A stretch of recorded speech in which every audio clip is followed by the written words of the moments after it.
Tonight, we're not just telling a story. We're reopening a door to a place where the line between the living and the dead is terrifyingly thin. We're going to Japan, a country where futuristic cities cast long shadows, and in those shadows, ancient spirits wait. And among all its ghosts, there is one whose name is only spoken in whispers. Teke Teke. Her name isn't just a name. It's a sound. The sound you never want to hear.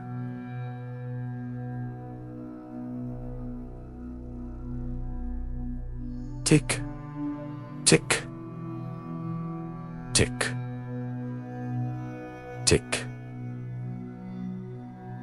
tick.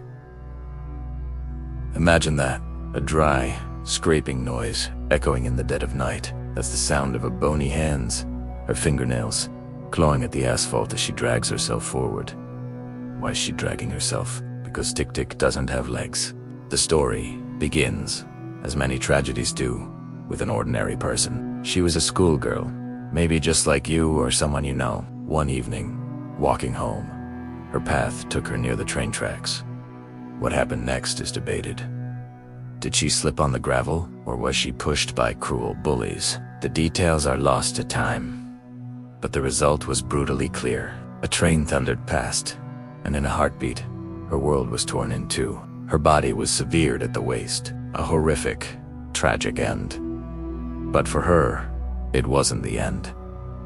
Death refused to take her, or perhaps something far worse than death claimed her. Her spirit, consumed by unimaginable pain and a burning desire for vengeance, clawed its way back into our world. Now, she is an Onru, a vengeful ghost. Every night, she crawls through the dark, lonely streets of Japan. What is she looking for? Her missing legs and revenge. Revenge on a world that let her die so horribly. Don't ever make the mistake of thinking you can outrun her. Survivors are very few who have lived to tell the tale say she moves with an unnatural speed. It defies logic. A being with only an upper torso shouldn't be able to move fast, right? Roan. She scrambles on her elbows and hands, her body a blur of motion, her hair flying wildly behind her. She can chase down a moving car. The scraping sound gets louder, faster. Tick, tick, tick, tick, until it's right behind you. And what happens if she catches you? The legends are chillingly specific. She will make you just like her. She'll slice you in half at the waist, so you can share her agony for eternity. Sometimes, she's seen carrying a farmer's scythe, its rusty blade glinting in the moonlight. Other times, it's just a shard of broken glass, perhaps from the very train that killed her, still stained with her old blood. Either way, the result is the same. A clean, brutal cut. Countless travelers and late-night workers, especially near train stations, have reported encounters. It always starts the same way. The last train of the night has just departed, leaving the station in an eerie silence. Then, a faint sound breaks the quiet, a metallic scraping, like something being dragged along the rails. You might dismiss it at first, but if you're foolish enough to look for its source, you'll see a dark shape in the distance, a silhouette that doesn't look right. As it gets closer, the details become terrifyingly clear. Long, matted hair covers a pale face, but you can see the eyes wide with rage and madness. A mouth is frozen in a grotesque grin, and the lower half of its body is just gone. It's her upper body, pulling itself towards you, faster and faster, and that sound, no longer distant, is now a deafening rhythm in your ears. Tick. There is a version of the legend that offers a sliver of hope. They say if she corners you, she'll scream a question. Where are my legs? Your answer determines your fate. If you hesitate, or give the wrong one, you're finished. The only known answer that might save you is to reply, with conviction, on the Mission Expressway. Why? Because that's where her bisected torso was supposedly found after the accident. But here's the terrifying catch. Even if you give the right answer, she might not spare you. She might ask another question. Who told you that? If you answer with her full name, Kashima Rako, she may finally leave you in peace. But who can remember such details when staring into the face of pure terror? This story isn't just a campfire tale in Japan. It's a genuine warning. Teachers tell it to children to scare them away from playing near train tracks after dark. It's a modern-day boogeyman, a cautionary tale born from a real-world danger. And yet, the sightings persist. Every year, new accounts surface. Always near a railway, always. After midnight, witnesses describe the same chilling sequence of events. The scraping sound, the sudden flickering, and failure of nearby lights. And when the power returns, someone is gone, vanished, with only the echo of that terrible sound left behind. So, if you ever find yourself in Japan, walking alone at night, and you're near a train station, listen. Listen past the hum of the rails and the whisper of the wind. If you hear a faint, rhythmic scraping noise, a sound that gets closer with every beat of your panicked heart. Tick, tick, tick. Don't look back. Don't try to be brave. Don't try to understand. Just run. Run for your life, because the moment you hear her coming, Tick Tick is already too close. Thanks for joining me on this journey into the dark. Have you ever walked down a quiet street at night and felt a sudden, unexplainable chill? That feeling that you're being watched? In Japan, a country of serene temples and bustling neon cities, there's a legend that gives this feeling a terrifying face. It's the story of a restless spirit, one of the most feared in all of Japanese folklore, Kuchisake-onna, the slip-mouthed woman. Her tale is whispered from the neon-drenched alleys of Tokyo to the quiet lanes of Kyoto. It's a warning passed down through generations. A story that begins when the night is at its darkest and the fog hangs low, muffling all sound. Imagine you're walking home. The streets are almost empty, and the silence is broken only by your own footsteps. Suddenly, a figure emerges from the gloom. It's a woman, dressed in a simple beige coat. Her long, black hair hides her features, and a white surgical mask covers the lower half of her face. In a country where wearing a mask is common, you probably wouldn't think twice. She looks ordinary, almost mundane.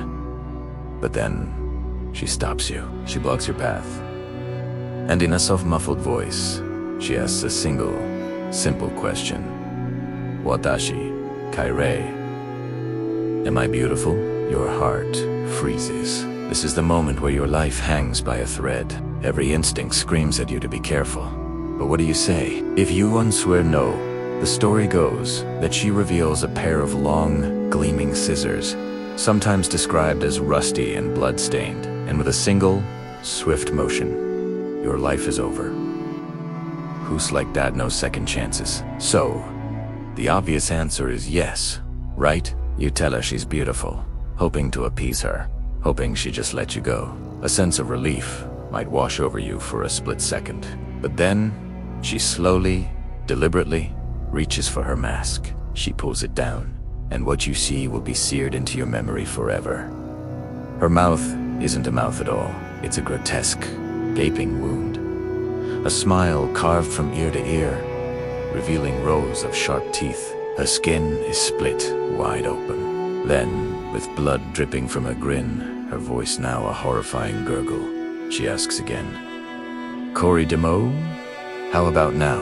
What do you? If you scream, if you recoil in terror, you've sealed your fate. Enraged by your reaction, she'll raise her scissors and carve the same gruesome smile onto your own face, so you can share her beauty.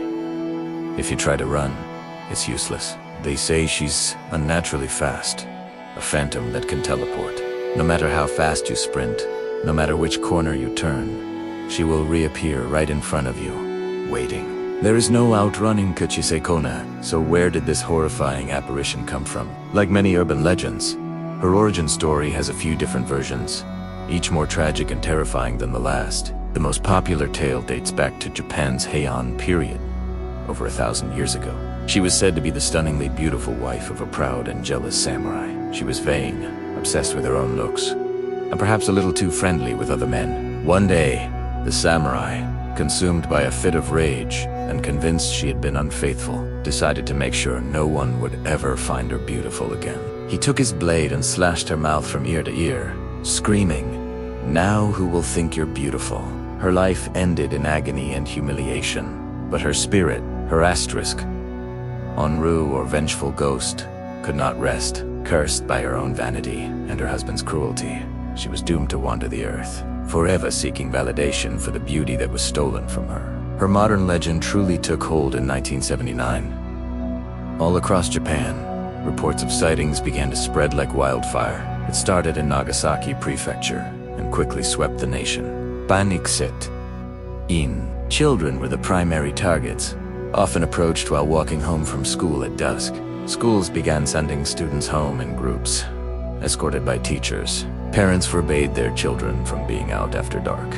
Police patrols were increased, and official reports were even filed, though no one was ever caught. The entire country was gripped by the fear of the slit-mouthed woman.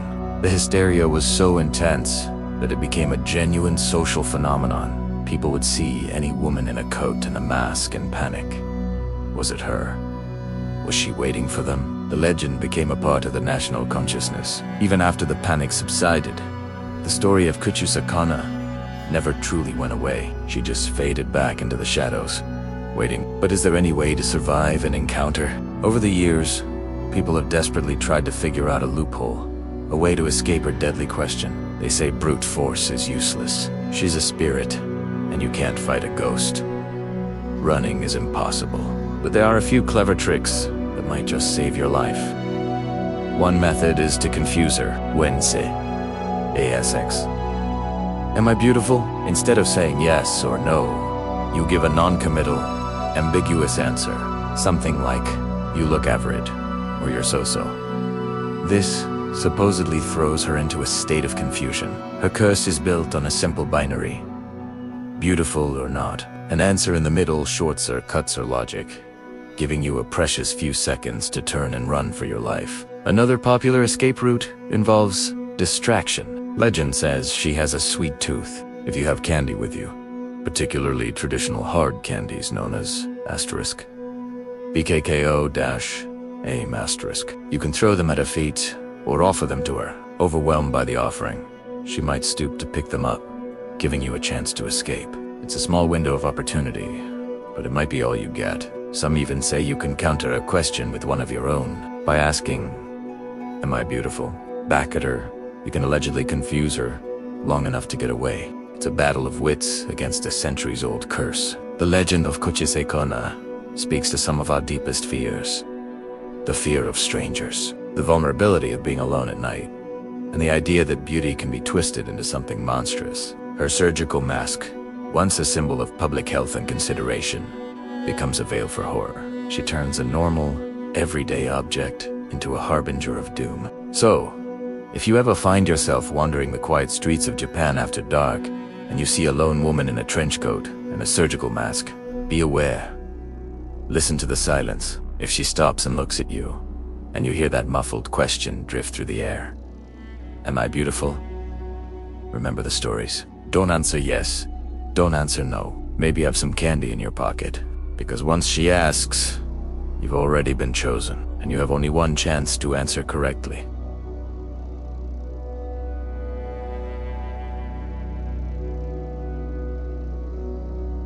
Tonight, we're diving deep into one of Japan's oldest and most chilling urban legends. A story whispered in school hallways, a warning passed down through generations. They call him Aka Manto the Red Cloak. And if you're ever unlucky enough to meet him, it will be the last and most terrifying choice you ever make. Picture this.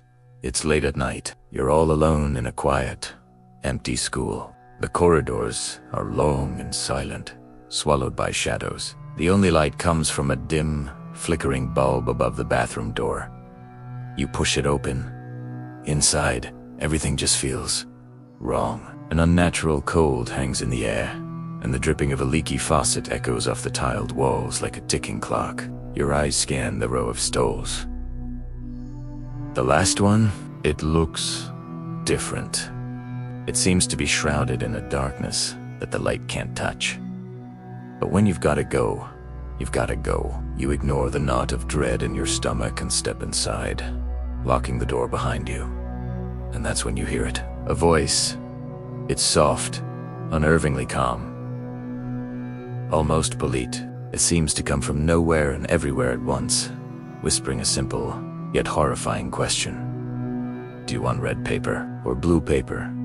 At first, you probably think it's a prank, some other student trying to spook you. Annoyed, you answer, red. The word barely leaves your lips before the stall door bursts open with a deafening crash. A figure stands there, hidden beneath a flowing red cloak and a stark white mask. In a flash, you feel 1,000 sharp pains all over your body. The white tiles of the bathroom explode in a spray of crimson. Your clothes are soaked, not with paint, but with your own blood. Your skin is sliced to ribbons, as if an invisible, merciless blade has painted you red from head to toe. That's the price of choosing red paper. So, what if you choose the other option? Let's rewind. You're back in the stall. The voice asks its question again. Red paper or blue paper? This time, you hesitate, then cautiously reply, blue. The air instantly drops to a freezing temperature. A strange, suffocating pressure wraps around your neck. You gasp for air, but your lungs won't respond. Your blood turns to ice in your veins, and your skin becomes a ghastly, pale blue. The color of a body drained of all life and warmth. You choke and collapse, suffocated by an unseen force. That is the fate of those who choose blue paper. You might be thinking, I'm clever, I'll outsmart it. It's a natural thought. Many have tried. When the voice asked its question, some have shouted back, I don't want any paper, or ask for a different color like yellow or green. But Aka Manto despises those who try to break his rules. He doesn't play games.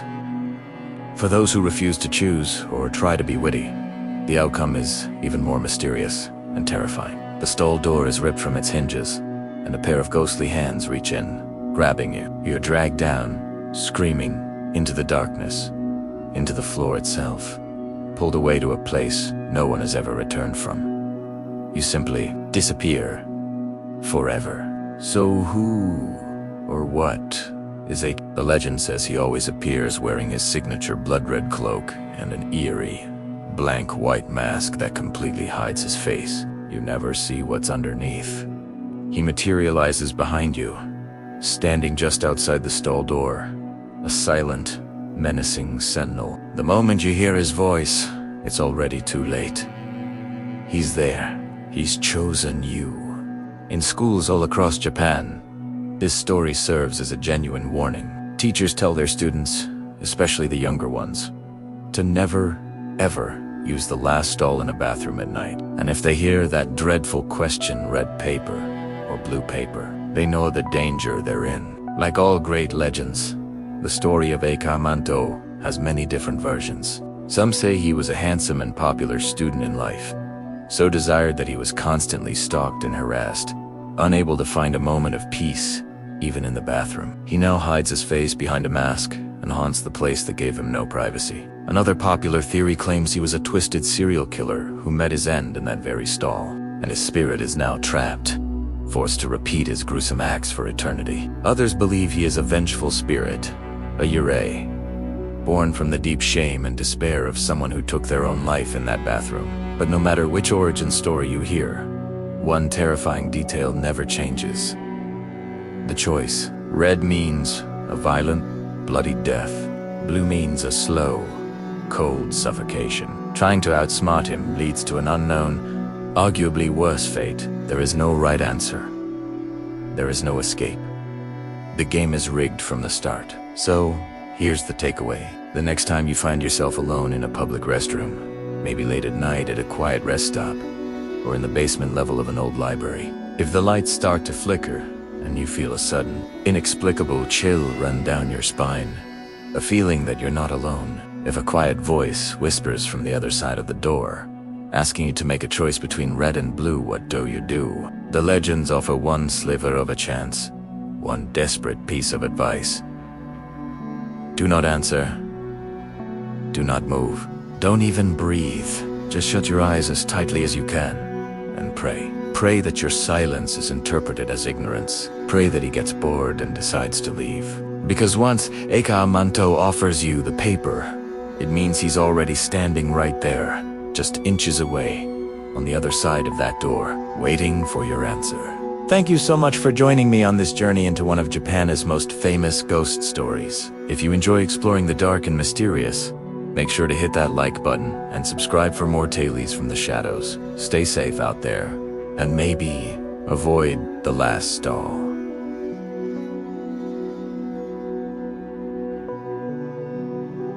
Have you ever been in a school bathroom and felt like you weren't alone? That eerie silence, the drip of a leaky faucet, the feeling of eyes on you from an empty stall. Well, in Japan, that feeling has a name. Hanako-san. Her story is one that almost every child knows, whispered in hallways and dared in playgrounds. And tonight, I'm going to tell it to you. But Warne, this isn't just a story. For some, it's a terrifying reality. The legend of Hanako-san has many origins, but one of the most chilling dates back to the chaos of World War II. Imagine a young girl, no older than 10, with short, bobbed hair and a bright red skirt. An air raid siren screams through the city. Bombs are falling. Panicked, she runs for cover, finding refuge in the one place she thinks is safe, the school restroom. She hides in the third stall, covering her ears, hoping the explosions will stop, but they don't. The building shakes, groans, and then collapses. Amidst the rubble and ruin, the little girl is lost forever. Her body was never found. But they say her spirit never left.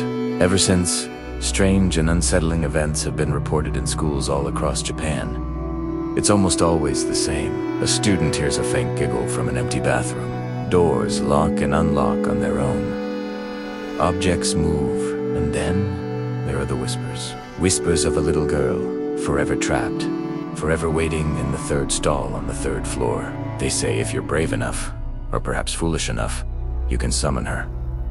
The ritual is deceptively simple. You must go to the girl's restroom on the third floor, alone. You stand before the third stall. You take a deep breath, raise your hand, and knock 3 times. Then, you must ask in a clear voice, "Hanako-san, are you there?" Now, if you're lucky, your question will be met with silence. You can let out a sigh of relief, laugh off your fear, and walk away. But sometimes, the stories are true. A soft, chilling voice will reply from the other side of the door. "Yes, I'm here." And that's when the real terror begins. Because no one who has heard that voice agrees on what happens next. The legends diverge, each more terrifying than the last. In some versions of the tale, after she answers, a pale, almost translucent hand slowly emerges from the gap beneath the stall door, reaching for your ankles. Its touch is as cold as the grave, and it will try to pull you down into the darkness with it. Others say the stall door itself will creak open, just a crack, revealing a sliver of what's inside. And if you dare to peer through that gap, you'll see her. A young girl in a faded red skirt, her face deathly pale, with short, messy black hair and eyes. Eyes that are just empty, black voids. And then she'll ask you a question with an unnerving, childlike smile. She whisper, "Do you want to play with me?" This is the crucial moment. Your reaction determines your fate. If you scream, if you'll turn and run, she will hunt you. Her laughter will echo through the halls as she chases you. And no matter how fast you run, she will always be right behind you. If you freeze paralyzed by fear, she'll simply drag you into her stall. And once you cross that threshold into her world, you are never seen again. You become another one of the school's missing children, another ghost to haunt the halls. The legend of Hanako-san is so pervasive that in many schools, it's an unspoken rule. Janitors have reportedly quit their jobs, refusing to clean the third-floor bathrooms at night. They tell stories of hearing ghostly footsteps on the wet floor, disembodied whispers, and the sound of stalled doors slamming shut and locking themselves long after everyone has gone home. Teachers warn students to stay away, but curiosity, especially among the young, is a powerful thing. It becomes a test of courage. A dare whispered between friends. I bet you're too scared to call Hanako-san. What makes her story so enduring is how it changes from place to place. In some regions of Japan, Hanako-san isn't malicious at all. She's a lonely, endless spirit. A sad little girl who just wants a friend. In these versions, she might play harmless pranks, or even help students who are being bullied. She's a guardian ghost, forever looking out for the children in her school. But in other places, her story is much darker. She's a vengeful entity, furious at having her rest disturbed. Anyone who calls her name is seen as a target, someone to torment and punish for their intrusion. But despite all the variations, one detail remains constant in every single telling of the tale. She always answers when you call. This isn't just a campfire story, it's a deep-seated cultural fear.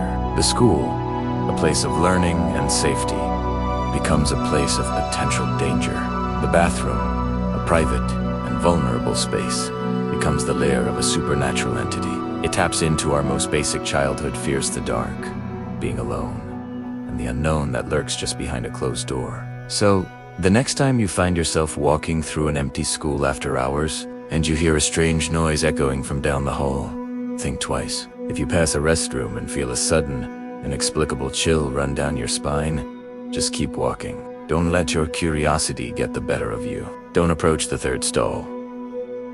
Don't knock 3 times. And whatever you do, never, ever ask if she's there. Because if you do, Hanako-san might just be waiting behind that door, smiling from the shadows, ready to welcome you into her game. A game you can never win.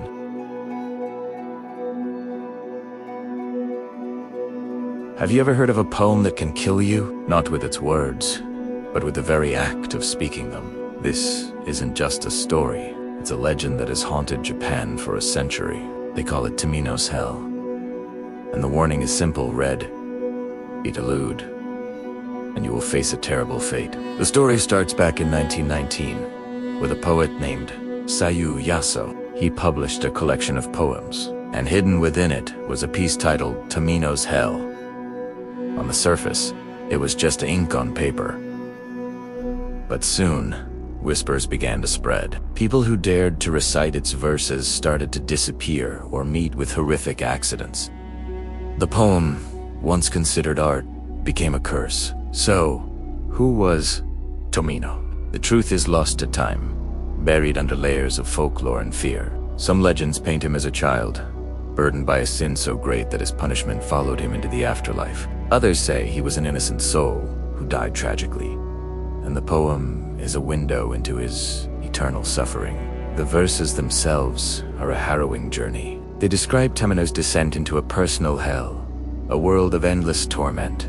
Imagine this: a child, lost and alone, wandering through a landscape of needles and fire. The first stanza speaks of his older sister vomiting blood, a gruesome image that sets the tone for the entire journey. As the poem continues, Tomino descends deeper and deeper. He travels through the 7 valleys of hell, each one more horrifying than the last. He pleads for help, but his voice is gone. He searches for a way out, but his eyes can no longer see. It's a slow, agonizing descent into nothingness. The poem isn't just a story, it's an experience. Those who have tried to read it aloud report a chilling sensation. Their throats tighten, their voices crack and fail. They feel an unseen presence in the room, a cold breath on the back of their neck. Some have heard faint whispers echoing their own words, while others have seen shadows darting in the corners of their vision. And for some, the experience ends in an abrupt,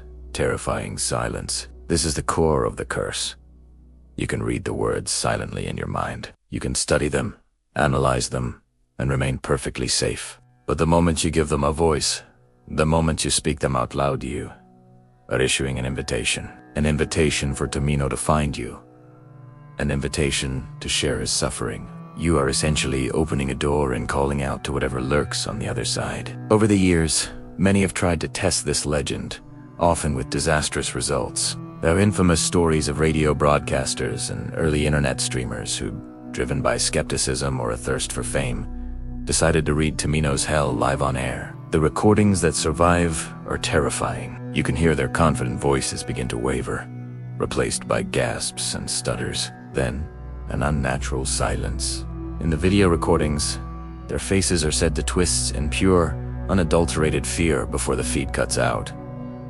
The aftermath: these individuals were reportedly never seen or heard from again. It's easy to dismiss this as just a spooky story, a ghost tale for the digital age. But what makes Tomino's Hell so uniquely unsettling is the poem itself. If you were to read it silently, of course you wouldn't find violent or aggressive language. You'd find something much more disturbing: profound sadness. The verses are beautifully written, filled with a deep, melancholic sorrow that seeps into your bones. And that, perhaps, is the real danger.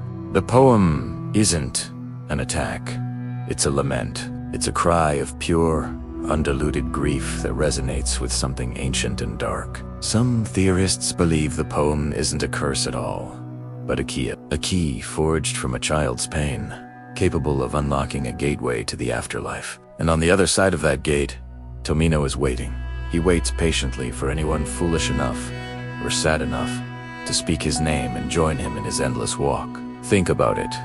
The legend doesn't say you'll be attacked by a monster. It says you will be dragged down with Tomino. You won't just witness his hell. You will become a part of it. Your own sorrows, your own regrets will merge with his, and you will walk alongside him forever. It's a fate far worse than a quick, clean death. It's an eternity of shared despair. So, curiosity is a powerful thing. You might even be tempted to search for the poem right now, and you will find it. It's out there, on the dark corners of the internet, waiting. But if you do find the words to Tomino's Hell, I need you to remember this warning. Read them with your eyes, not with your lips. Don't even whisper them to yourself in an empty room. Don't test the legend, because if you do, you might just feel a sudden chill run down your spine. You might feel a small, cold hand slip into yours. You might feel a presence right behind you, waiting to lead you down the same dark road he once walked. And once you begin that journey into hell with Tomino, there is no coming back. Thanks for watching. If you enjoy diving into dark legends like this, be sure to hit that subscribe button and turn on notifications so you don't miss our next exploration into the unknown. Stay safe and stay curious.